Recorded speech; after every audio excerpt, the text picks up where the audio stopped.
Good morning girls. आज हम Poaceae का रिमेनिंग पार्ट करते हैं। फैमिली पोएसी में हमने सिस्टमेटिक पोजीशन पढ़ लिया था। वेजिटेटिव कैरेक्टर्स में हैबिट, रूट, स्टेम, लीव्स ये सब पढ़ लिए थे। फ्लोरल कैरेक्टर्स में इन्फ्लोरेसेंस, इसके साथ पेरियंथ, एंड्रूशियम, फ्लोरल कैरेक्टर्स सारे हमने पढ़े। देखिए कितने वंडरफुल कलर्स की ग्रासेस होती हैं। ये देखिए, beautiful, beautiful, this is also beautiful. Now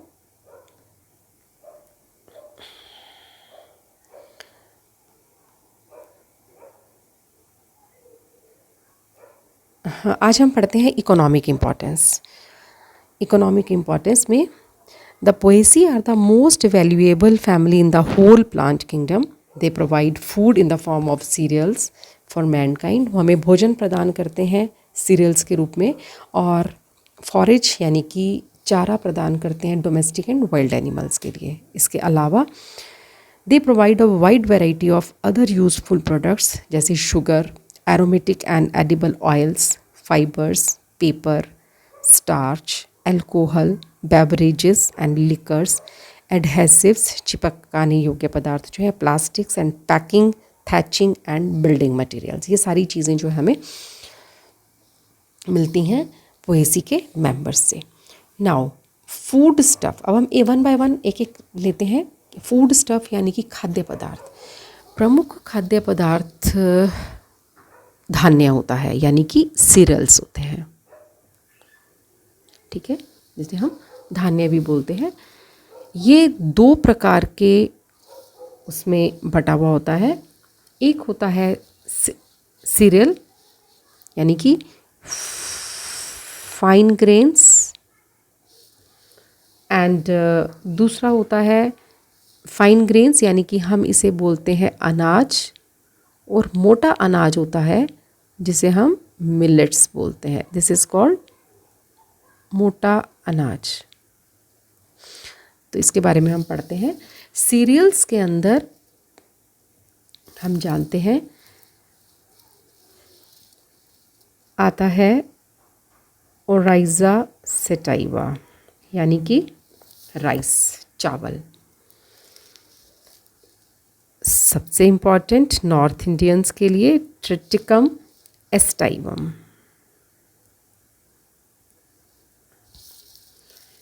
modern यानी कि ये रोटी गेहूं है जो हमारे लिए बहुत इम्पॉर्टेंट है। इसी तरह से इसी की और स्पीशीज़ हैं। Triticum dicoccum, triticum sphaerococcum, dwarf Indian wheat है ये, ट्रिटिकम ड्यूरम, हॉर्डियम वल्गेर। इसी में इसके बाद इसके अंदर आता है हॉर्डियम वल्गेर। ये होता है बार्ले, जौ। ठीक है, इसी में ही आता है एविना सेटाइवा। ये फाइन ग्रेन्स हैं जिसे हम ओट्स या जई बोलते हैं। तो ये सारे बोटेनिकल नेम्स आपको याद करने हैं। इसके बाद आते हैं मिलेट्स के ऊपर। मोटे अनाज कौन से हैं? मोटे अनाज में सबसे पहले आता है नाम सोरघम वल्गेयर यानी कि ज्वार। इसके बाद हम देखते हैं इसी में आता है पेनिसीटम टाइफाइटिस, बाजरा, जिया मेज मक्का, सिटारिया इटालिका,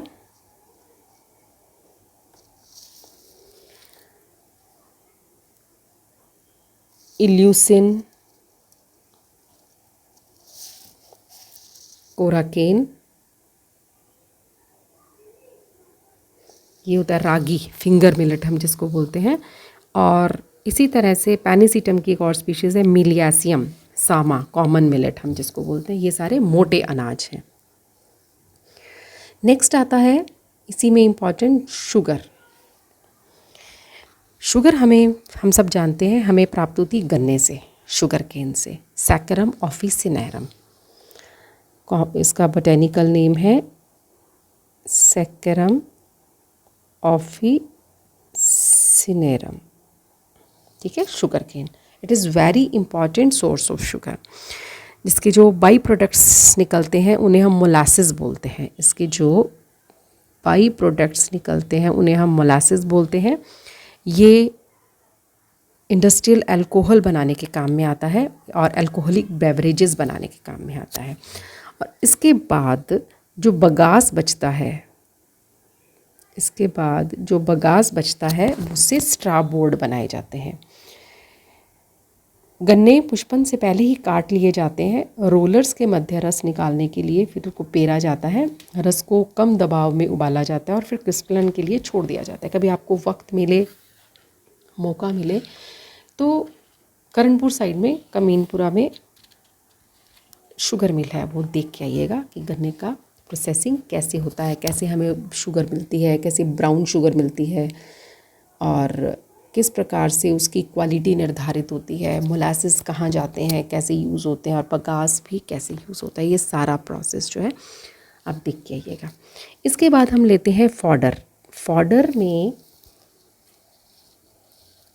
डोमेस्टिक एनिमल्स के लिए अलग तरह की ग्रासेस होती हैं और वाइल्ड ग्रासेस अलग होती हैं। The fodder grasses for domestic animals के लिए जो ग्रासेस हैं वो हैं साइनोडॉन डेक्टाइलॉन, कॉमन दूब जो होती है, सोरघम वल्गेयर, ज्वार, एविना सेटाइवा, जई, एविना स्ट्राइगोजा, एविना स्टीराइलिस, इल्यूसिन इंडिका, मांडला, हॉर्डियम वल्गेयर, जौ, पैनिसिटम नर्वोसम, फैलरिस सिरुलिसेंस, डाइकेंथियम एन्यूलेटम, अपंग। ये सारी जो है वो फॉडर ग्रासेस हैं, डोमेस्टिक एनिमल्स को जो खिलाई जाती हैं। कुछ वाइल्ड ग्रासेस भी हैं, सेंक्रस सिलियरिस, सेंक्रस पेनिसिटिफॉर्मिस, इन्हें अंजन कहते हैं, एंथ्रोपोगॉन पर्टुसियस, संघोर जिसको हम बोलते हैं, क्राइसोपोगॉन क्राइलस, क्राइसोपोगॉन मॉन्टेनस, गोरिया, फैलरिस एक्वाटिका, डाइकेंथियम एन्यूलेटम, साइनोडॉन डेक्टाइलॉन, दूब, पोहा पोहा पोहा POA, पोआ एनुआ,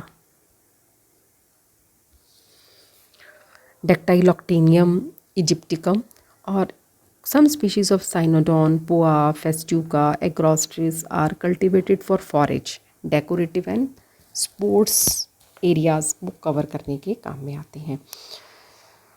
इसी में ही थर्ड पार्ट आता है इसका thatching material. Now thatching material क्या है? ये थैचिंग मटेरियल तृण पदार्थ, कुटिया, छप्पर बनाने के लिए जो उपयोग में होते हैं, ये थैचिंग मटेरियल सर्वोत्तम है उनके लिए। जैसे सैकरम स्पॉन्टेनियम, कांस या छप्पर घास हम इसको बोलते हैं। एरियंथस अरुंडिनेशियस सरकंडा, आप सब जानते हो सरकंडे क्या होते हैं। एरियंथस रेवेनी प्लूम ग्रास जिसको हम बोलते हैं मूंज, और इसी प्रकार से एरियंथस मुंजा, ये सारे थैचिंग मटेरियल हैं। बैम्बूजा की स्पीशीज़ भी थैचिंग मटेरियल के रूप में यूज़ होती हैं। और इसी प्रकार से दैत्य बांस या जियांट बैम्बू, नाम है डेंड्रोकैलेमस गाइगेंटियस, डेंड्रोकैलेमस गाइगेंटियस इसका सबसे बड़ा बांस है जो प्रतिदिन 46 सेंटीमीटर वृद्धि करता है। इसे हम जियांट बैम्बू भी कहते हैं या दैत्य बांस भी कहते हैं। नाउ खसखस, खसखस आप जानते हैं क्या है? पुराने मुग़ल काल के अंदर और उससे भी पहले और उसके बाद में भी महलों को ठंडा करने के लिए बड़े बड़े पर्दे से लगा दिए जाते थे और उन्हें खसखस से ठंडा किया जाता था। तो खस की टट्टियाँ उसको बोलते थे। इसके लिए वेटिविरिया जिजेनियोइडिस की रूट्स जो है वो खसखस की टट्टियाँ बनाने के काम में आती हैं। प्लांट का नाम है वेटिविरिया ZIZA neoides. This is वेटिविरिया जिजेनियोइडिस। इसकी रूट्स जो है वो खसखस की टट्टियाँ बनाने के काम में आती हैं। नाउ फाइबर्स, फाइबर्स भी बहुत इम्पॉर्टेंट हैं। एरियंथस मुंजा, जिसे हम पहले सेकेरम मुंजा कहते थे, और सेकेरम स्पॉन्टेनियम जिसे हम कांस बोलते हैं या छप्पर घास बोलते हैं, इनकी पत्तियों से जो फाइबर बनाया जाता है वो रोप्स बनाने के काम में आता है, रस्सियाँ बनाने के काम में आता है।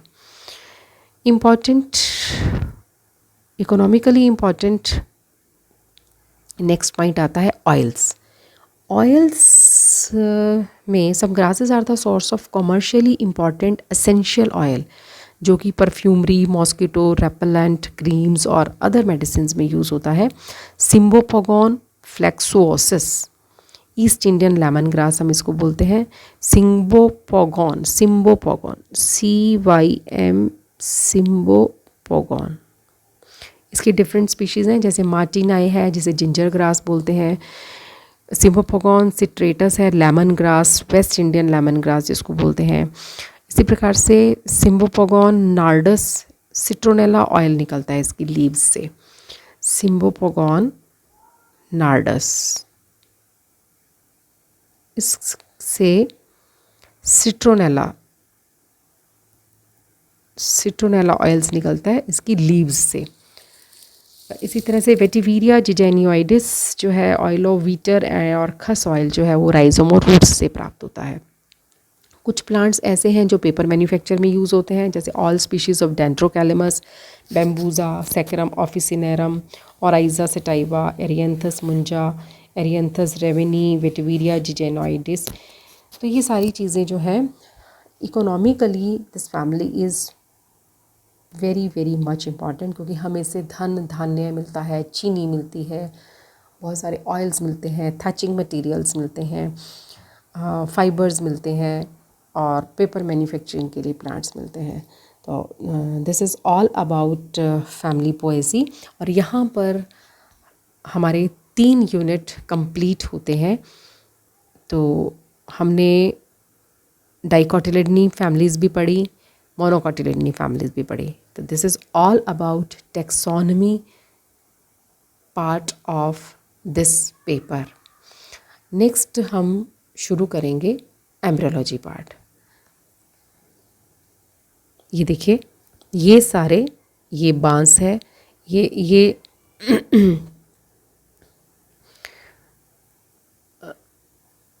ये देखिए, ये बैम्बूजा है।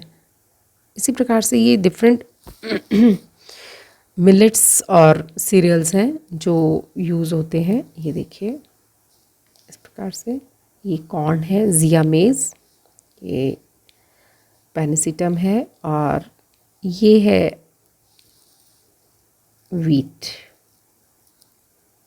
सोना, चमकता सोना। This is all about family poesy.